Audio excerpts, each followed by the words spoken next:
Asociación Regional de Canales de Televisión de Señal Abierta de Chile, Arcatel, presenta Portavoz Noticias. Hola, ¿cómo están? Sean todos y todas muy bienvenidos a una nueva entrevista del día domingo aquí en Portavoz Noticias. Hoy día tenemos mucho que conversar, un tema importante y es la lectura, pero no solo la lectura de nuestros niños del hoy, sino que la de nuestros profesionales del mañana. La lectura surge como uno de los temas más importantes en la formación académica de los jóvenes. Pero ¿qué pasa si el día de mañana los encargados de enseñar tienen carencia en esta materia? Bueno, tenemos harto por conversar y por eso estamos con la académica de la Escuela de Educación de la Universidad de los Andes y también la directora académica del Centro de Investigación e Innovación en Lectura de la misma Casa de Estudios, Pelusa Orellana. ¿Cómo estás, Pelusa? Hola, ¿qué tal? Buenos días. Todo bien, muchas gracias. Buenos días. Pelusa, cuéntanos un poco de este estudio, de lo que puede llegar a pasar con nuestros profesores del mañana en términos de la comprensión lectora.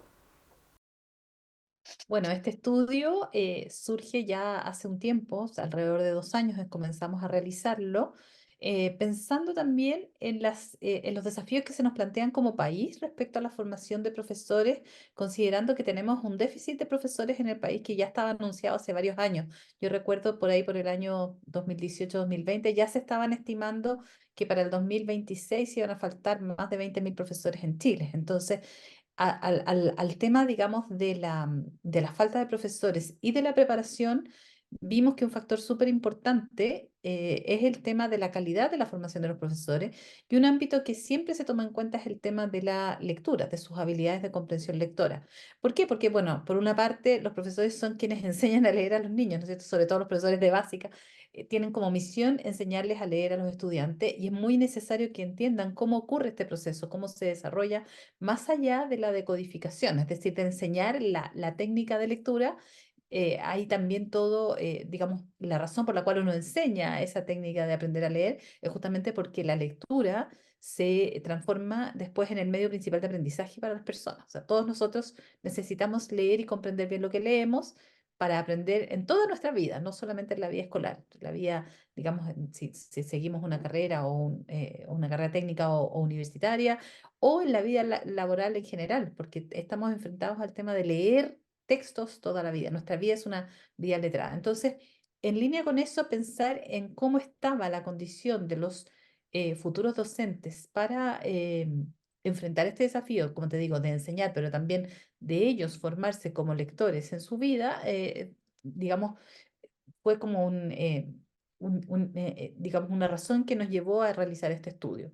Sabíamos por estudios anteriores y por, digamos, estudios internacionales que en general los profesores, los futuros profesores tienen en general un nivel de comprensión lectora inferior quizás a los de otras carreras universitarias. Entonces, lo que importaba era un poco saber cuál era la dimensión real de esa baja.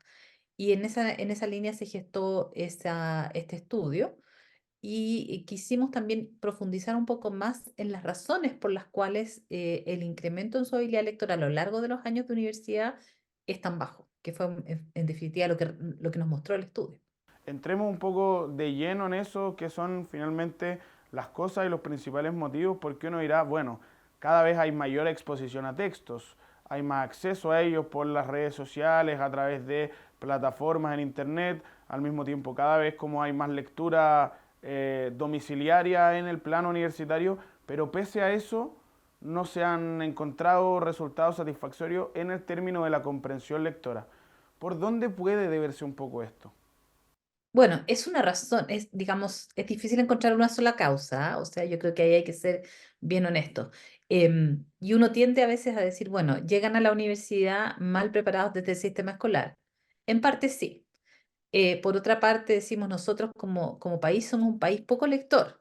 En parte sí, efectivamente. También hay un tema ahí de hábito lector poco desarrollado quizás en nuestro sistema, en nuestra cultura en general, como chilenos, ¿no es cierto? Entonces, quizás ahí también hay algo. Por otra parte, también podemos decir, los profesores en general a lo mejor no se les prepara tan adecuadamente lo que es la formación de lectura o no se pone énfasis en el desarrollo de ciertas habilidades y estrategias para la comprensión que son fundamentales y que cuesta enseñarlas porque son poco observables. ¿A qué voy con esto? Si uno le enseña a un estudiante a, por ejemplo, explicar un teorema matemático, hay un paso a paso visible, ¿no es cierto? En la comprensión no, porque ocurre todo en nuestra cabeza. O sea, cuando estamos frente a un texto, nosotros creamos una representación mental de ese texto no es visible, o sea, la tenemos que verbalizar. Y quizás eso es algo que falta justamente en la formación de los profesores, enseñarles a modelar cómo se comprende un texto. Porque cuando ellos le enseñen a sus futuros estudiantes, van a tener que efectivamente mostrarles algo que no es visible, está en su cabeza. ¿Te fijas? Entonces ese es un gran desafío. Entonces, dentro de las causas de esta posible, digamos, baja en la comprensión lectora de los futuros estudiantes de pedagogía o en general, digamos, de los estudiantes en general en Chile, porque eso lo hemos visto, han habido estudios previos que también muestran que hay dificultades en comprensión en otros programas formativos. Yo me acuerdo de un estudio alguna vez de los estudiantes de Derecho que también ingresaban con bajas habilidades lectoras y sin embargo son estudiantes que tienen que leer mucho en su carrera. Entonces, claro, eso también es un desafío. Entonces, en parte está en la formación que traen desde la escuela, en parte está en quizás la baja formación que nosotros les damos a los futuros profesores, pero también está, yo pienso, en cómo enseñamos a comprender un texto. Y eso yo creo que es algo en lo cual tenemos una tarea pendiente los futuros, o sea, los formadores de futuros profesores. Sí, porque ahí y quizás vamos a colgar más del caso personal. Cuando uno estaba en el colegio, efectivamente había mucha lectura domiciliaria, las famosas pruebas del libro, pero era más un consumir estos textos que realmente un ejercicio para entrenar el cerebro y así poder hacer un análisis del mismo. O sea, era mucho más esperar a la masividad de leer harto, más que el enfocarse en leer quizás menos pero bien. Efectivamente, tú ahí tocas un punto muy, muy importante y eso fíjate que se comprobó hace muchos años. Hay un estudio del año 1979, o sea, muchísimos años atrás, casi 45 años, ¿no es cierto?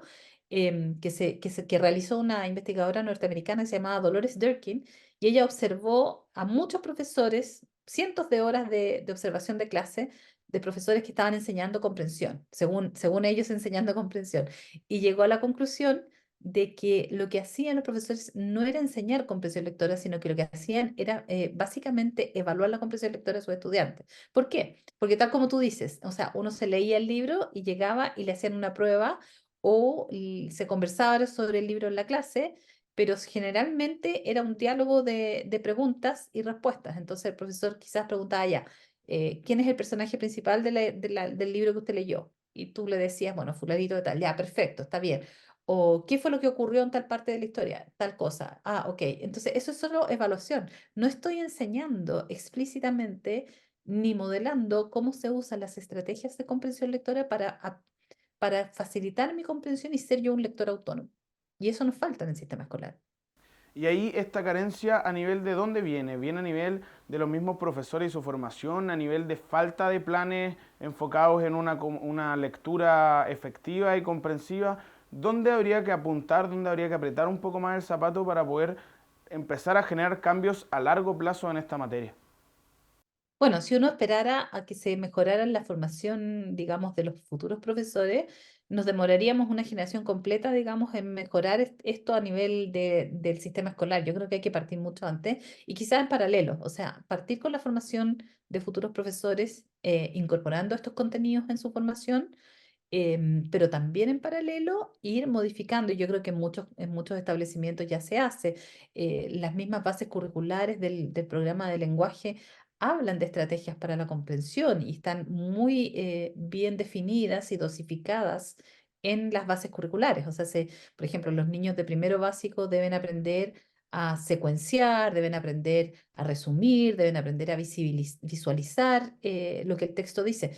Eso se debiera enseñar más explícitamente y eso debiéramos preparar a los profesores para que hagan ese modelamiento de esas estrategias. Entonces, yo creo que se puede hacer tanto desde la enseñanza básica como juntar los dos planos, ¿no es cierto? O sea, desde lo que las y los futuros profesores van a hacer, pero también ir plantando esas semillas más tempranamente, porque está explícitamente dicho en nuestros planes y programas. Ahora, y en el otro caso, para la mamá o para el papá que está escuchando esta entrevista y está un poco urgido por esta misma situación, ¿qué herramientas pueden tener a nivel local para poder ayudar quizás a su hijo a que el día de mañana, bueno, se pueda controlar un poco esta situación y pueda tener una mejor comprensión lectora también desde la base, desde el nicho del hogar. Muy buen punto. Mira, la comprensión lectora no parte desarrollándose cuando el niño aprende a decodificar en primero o segundo básico, parte cuando el niño nace. La comprensión lectora se sustenta en un buen desarrollo del lenguaje y una buena comprensión auditiva. Entonces, la comprensión auditiva hay que trabajarla desde que el niño nace, desde que la guagua es guagua. ¿Cómo? Conversando, dialogando, interactuando verbalmente.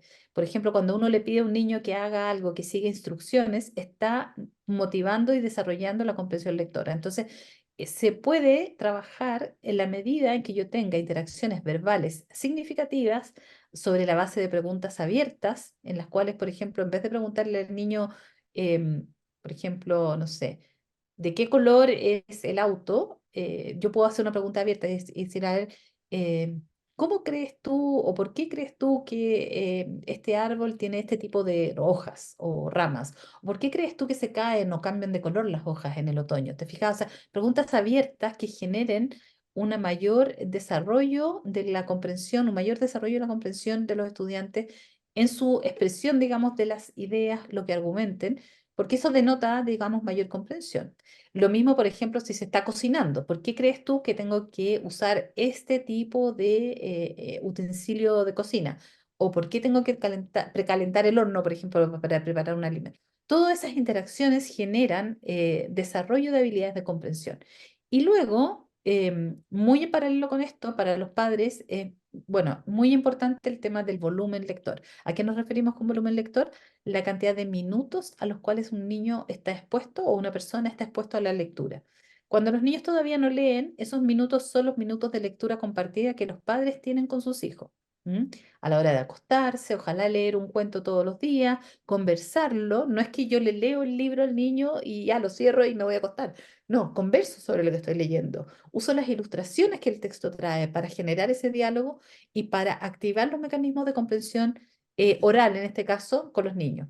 Pero aparte de eso, ya una vez que los niños son lectores autónomos, que hayan muchos minutos de lectura. O sea, se ha demostrado que la cantidad de tiempo que uno usa en la lectura en su vida personal influye en el desarrollo mayor de estas habilidades de comprensión. Entonces, para eso, que hayan tiempos en la casa de lectura, tiempos silenciosos, que bajemos, digamos, que eliminemos los dispositivos electrónicos, las pantallas y nos sentemos con un libro. Ojalá 20 minutos, 30 minutos al día, antes de acostarse o en algún momento en la tarde después de haber hecho las tareas, pero que los niños lean. Ese volumen lector se va a traducir en un mejor vocabulario, en una mejor comprensión general, no solamente para el libro de lectura de lenguaje, sino para ciencias sociales, para historia, para matemática, para todo. Y después eso se complemente con una conversación sobre lo que leemos. Para que eso ocurra, tenemos que ser nosotros los primeros lectores. Si no hay modelamiento de parte de los padres, difícilmente los niños van a agarrarle el gusto a la lectura y generar el hábito, que es lo que queremos en última instancia. Perfecto. Pelusa, nos vamos a quedar un poco con esta idea porque vamos a un pequeño corte comerciales acá en Portavoz Noticias y ya seguimos hablando de este interesante tema aquí en la entrevista del día domingo.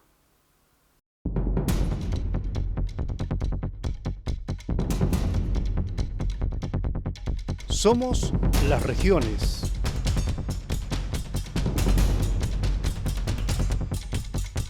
Somos las regiones.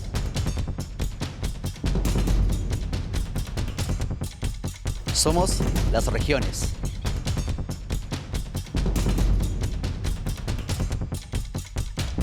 Somos las regiones.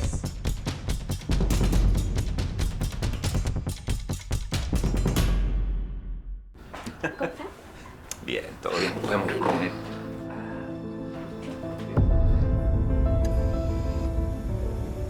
Vacúnate. No duele como dejar de estar juntos. No dejes que la influenza ni el COVID-19 te quiten la vida. Vacúnate. Preparémonos para el invierno. Ministerio de Salud, Gobierno de Chile. Chile avanza contigo.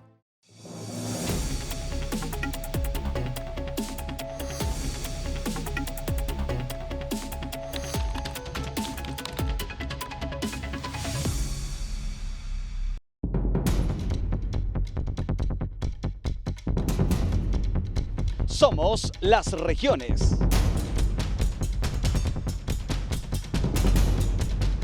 Somos las regiones.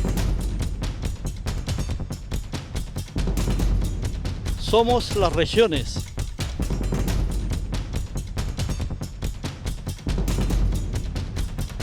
Somos las regiones. Somos las regiones.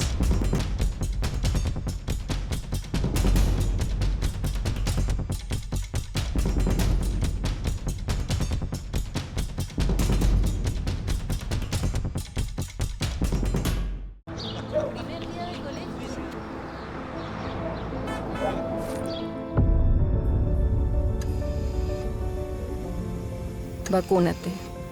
No duele como no verlos crecer. No dejes que la influenza ni el COVID-19 te quiten la vida. Vacúnate. Preparémonos para el invierno. Ministerio de Salud. Gobierno de Chile. Chile avanza contigo. Ya estamos de vuelta con más en Portavoz Noticias y nos quedamos con eso, con la lectura de los niños, de los menores y cómo incentivarlo en la casa. Pelusa, hoy en día nos enfrentamos a un nuevo desafío en base a lo que veníamos conversando, porque el estímulo que están teniendo los jóvenes ya no es tanto el libro, son las series, son los videojuegos. ¿Cómo en la casa, primero, la mamá y el papá puede combatir contra esos estímulos para así poder asegurar el día de mañana una buena comprensión lectora en su hijo? Bueno, efectivamente es un desafío enorme. Estamos invadidos por pantallas y estamos invadidos por estímulos visuales que, si bien de alguna manera uno piensa debieran contribuir al desarrollo de las habilidades de comprensión de los estudiantes y de pensamiento crítico, no necesariamente lo hacen, porque uno, cuando está muchas veces enfrentado a este tipo de, digamos, de estímulo, suele no estar pensando de manera crítica o evaluando la comprensión del mensaje que ahí se desarrolla. Con los niños más pequeños, yo creo que los padres tienen que tener el control. A mí me llama mucho la atención ver muchos niños tranquilizados, calmados con una pantalla. Niños de 3, 4 años que están jugando algo en el celular del papá o de la mamá. Cuando antiguamente uno, digamos, entretenía a un niño con otro tipo de objetos, con juguetes reales, con conversaciones, con libros. Yo creo que tenemos que volver un poco a eso, ¿ah? Y tener el control, no tenerle miedo. Muchas veces uno ve que es el niño el que domina y exige que los padres le entreguen, le presten el celular, le pongan un juego, le pongan una serie. Eso no puede ser. Sabemos además que la lectura en formatos digitales, estoy pensando ya en los adolescentes y qué sé yo, también desarrolla ciertas adicciones, se ha visto en muchos estudios.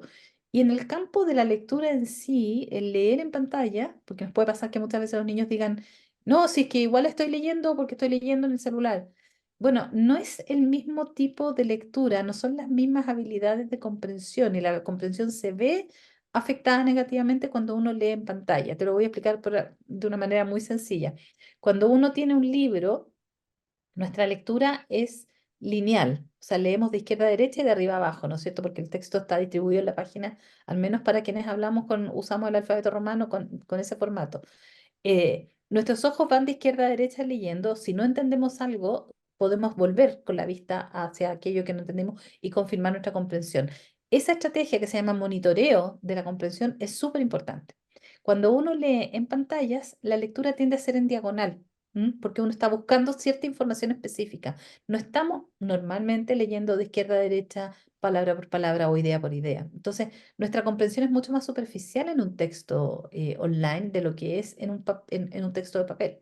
Curiosamente, yo me acuerdo en los años de la pandemia, hice una encuesta a estudiantes de básica y de media, y los estudiantes todavía siguen prefiriendo el papel. Entonces, a veces nosotros, por facilitarnos la vida, tendemos a decirle, no, búscalo en internet, búscalo en su celular. Pero igual, cuando los niños leen la lectura domiciliaria y todo eso, prefieren el papel. Entonces, quizás hay que hacer el esfuerzo adicional que supone decirle, mira, eh, te va a ayudar más leer en papel, te va a ayudar más poder subrayar un texto o hacer anotaciones al margen. Eso es lo que los buenos lectores hacen. Entonces, yo creo que en eso tenemos que tomar como el liderazgo los padres, ¿no?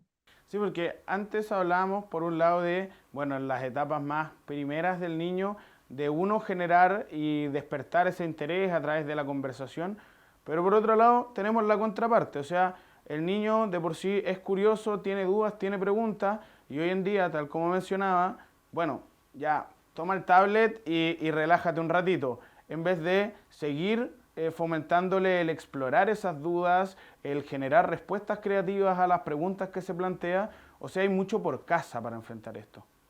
Yo creo que mucho, sí, efectivamente, como tú planteas, yo creo que como padres tenemos que reeducarnos, ¿no es cierto? Por ejemplo, en Chile, nosotros somos una cultura poco asidua a las bibliotecas, en parte porque tenemos pocas bibliotecas públicas, pero por otro lado porque no hemos tenido el hábito de ir a la biblioteca en general, más allá de pocas veces. Yo creo que en general si uno le pregunta a la gente si conoce la biblioteca de su comuna, poca gente va a la biblioteca, poca gente usa los libros de la biblioteca. Esa es una actividad que en sí genera el gusto por la lectura y el hábito por consultar más allá de un tablet. Yo no sé cuántos papás les plantean a sus hijos que cuando uno busca la información en internet, en un tablet o en un computador o en un celular, ¿cómo sabes tú que esa información es verídica? O sea, estamos invadidos por información no verídica. ¿Cómo chequear esas fuentes, por ejemplo? Yo creo que esas son conversaciones que los padres tienen que tener, sobre todo estoy pensando en los niños más grandes, ¿no? Los adolescentes, que tienen que tener respecto al uso de estos recursos. Y que al mismo tiempo, o sea, hoy en día es ahí donde están las dudas de los jóvenes que están surgiendo. O sea, el día de mañana van a tener que ser capaces de leer un contrato. Muchas veces en la misma universidad se enfrentan a la frustración de decir, oye, pero si, mira, respondí todo esto. Sí, pero no respondiste a lo que te preguntaron. Y que finalmente esto, al atajarlo en temprana etapa, para el día de mañana puede solucionar y facilitar el día a día de las personas, porque ya muy tarde es más difícil desaprender la falta de comprensión lectora, ¿no? Efectivamente, efectivamente. Y como te decía yo al principio, una de las estrategias importantes en la comprensión lectora es justamente la verificación de la información y de lo que estoy entendiendo de lo que el texto me dice. Si además me enfrento a un texto cuyas fuentes son dudosas o de dudosa, digamos, veracidad, mayor es el problema respecto a lo que yo vaya a usar, lo que yo vaya a hacer con esa información el día de mañana. Si, por ejemplo, tengo que hacer un trabajo de investigación para el colegio, y estoy usando lo primero que me aparece en internet, sabiendo que generalmente el primer clic que uno hace es auspiciado, ¿no es cierto?, por una publicidad, no necesariamente es lo más verídico que hay. Entonces, todas esas habilidades también hay que enseñarlas a los estudiantes. Yo creo que es importante como ponerle énfasis, está también en los planes y programas el tema del uso de habilidades de investigación. Yo creo que ahí eso podría contribuir a mitigar un poco el impacto negativo que pueden tener este tipo de recursos. Sí, porque finalmente hoy no solo es el problema de la lectura, sino que también lo que mencionaba, es mucho el volumen del donde uno tiene que saber seleccionar una dieta informativa, una dieta de la información necesaria que yo quiero recabar, porque si no, finalmente uno va a perder tiempo y va a ocupar espacio de su cerebro en tomar información que no es la correcta. Efectivamente, sí. Y eso la cantidad de lectura que tú haces en tu vida, en año a año, como tú explicabas, también genera mejor desarrollo de las habilidades verbales en general. O sea, los estudiantes que dedican más tiempo a la lectura, sobre todo la lectura, yo te diría de ficción, o sea, de novelas, de cuentos, también favorece el desarrollo de habilidades verbales y de escritura. Por ejemplo, en el mejorar la riqueza sintáctica, es decir, de elaborar oraciones más completas, más complejas, de mayor variedad de vocabulario, de mayor cantidad, digamos, de estructuras gramaticales más sofisticadas que permitan, por ejemplo, mejor argumentación. O sea, en todo sentido, la lectura siempre es positiva. Entonces, tenemos que recuperar ese hábito. Y podemos evidenciar una diferencia puntualmente en eso, en el lector de oficio, en el que lo disfruta, en el que disfruta de sus textos de ficción, a el lector que es un poco más obligado, el que tiene que leer los textos de la universidad, el que tiene que leer los textos en el colegio. Hay un distinto nivel de aprendizaje en estos dos lectores. Una es claramente cuando se vuelve rutina el leer habitualmente. Sí, yo diría que se complementan, ¿ah? En todo caso, por lo mismo que te explicaba, o sea, la lectura académica que uno hace para la universidad como estudiante es una lectura que responde tal vez a tareas más inmediatas, que es, por ejemplo, venir preparado para la clase o el estudio para la prueba, en fin. La lectura recreativa lo que hace es, bueno, tiene un montón de ventajas, no te las voy a explicar todas ahora, pero en cuanto a lo que es el desarrollo de habilidades de empatía en las personas, porque tú, no sé, pues identificas personalidades de personajes que ocurren en el texto que tal vez nunca vas a conocer en tu vida, sin embargo te ayuda a entender mejor a las demás personas. Tiene también beneficios en el desarrollo del lenguaje, como yo te decía, del pensamiento crítico, de la capacidad de imaginar, o sea, múltiples, pero también, o sea, si uno dijera a ese estudiante universitario o de una carrera técnica que tiene que leer lo académico, pero también le dedica tiempo a la lectura de textos más recreativos, su lenguaje, su expresión, su escritura va a ser de mejor calidad, sin duda. Ahora, en Chile en general, nuestros estudiantes, quizás por la estructura que tienen las mallas curriculares, nosotros hicimos un estudio por ahí por el año 2015, 2016, comparando digamos, hábitos de lectura de estudiantes universitarios chilenos y norteamericanos. Los norteamericanos le dedican más tiempo a la lectura recreativa que a la académica, y los chilenos le dedican más tiempo a la académica que a la recreativa. Una de las razones que lo explica es quizás el tema, como te decía, que nuestras mallas curriculares son más sobrecargadas tal vez que las mallas curriculares de los estudiantes en Estados Unidos. Tienen más asignaturas y por lo tanto tienen que leer más. Las mallas curriculares en otros países son de menos curso y les queda más tiempo para la lectura recreativa. Y al final del día como que se complementan esos dos tipos de lectura, pero es necesario, yo pienso, que nosotros les demos espacios a ese tipo de lectura a nuestros estudiantes. Sí, finalmente para que tengan el espacio para desarrollar y no necesariamente con la información que se les está imponiendo, sino que, bueno, cada uno con sus gustos y el mismo gusto te da más facilidades de poder llevar la lectura de mejor manera. Efectivamente. Pelusa, y para ir un poco cerrando, quiero darle la vuelta a la situación porque hablamos un poco del riesgo de que nuestros profesionales del día de mañana estén teniendo esta baja habilidad de comprensión lectora, pero sí se ha podido evidenciar que a nivel universitario sobre todo, ya son otros los elementos que se están incorporando en el aprendizaje y con análisis de por medio, bastante podcast, bastantes documentales.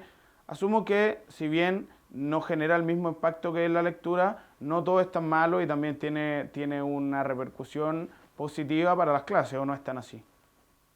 Sí, no, sin duda. Yo creo que es siempre válido complementar el aprendizaje a nivel universitario con otros mecanismos de comprensión. No me parece mal. De hecho, yo lo hago en mis clases también. Incluyo podcast, incluyo video, y siempre noto que eso captura el interés de los estudiantes. Yo creo que al final del día lo que importa es qué hacemos con eso, que eso sea un medio en un fin. Entonces, si yo les pido a mis estudiantes escuchar un podcast, bueno, a la clase siguiente lo que importa es que yo lo discuta y les plantee preguntas desafiantes y los haga argumentar a favor o en contra, ¿te fijas? O sea, que haya una reflexión más profunda con un desafío cognitivo mayor. Perfecto. O sea, no veamos a las nuevas tecnologías como enemigas, sino que como unas herramientas que nos puedan sumar mucho en nuestras clases. Exactamente. Perfecto. Entonces, con esto y sobre todo con la invitación para la gente en las casas que tomen un libro, su libro favorito, vayan a leer y sigan nutriendo su comprensión lectora. Terminamos esta entrevista el día domingo con Pelusa Orellana. Muchísimas gracias, Pelusa, por acompañarnos. Muchas gracias a ustedes. Muchas gracias por acompañarnos en una nueva entrevista del día domingo aquí en Portavoz Noticias. Y recuerden, la información de las regiones la pueden encontrar a través de nuestra página web www.portavoznoticias.cl. Nos vemos el lunes en una nueva edición. Asociación Regional de Canales de Televisión de Señal Abierta de Chile. Arcatel presentó Portavoz Noticias.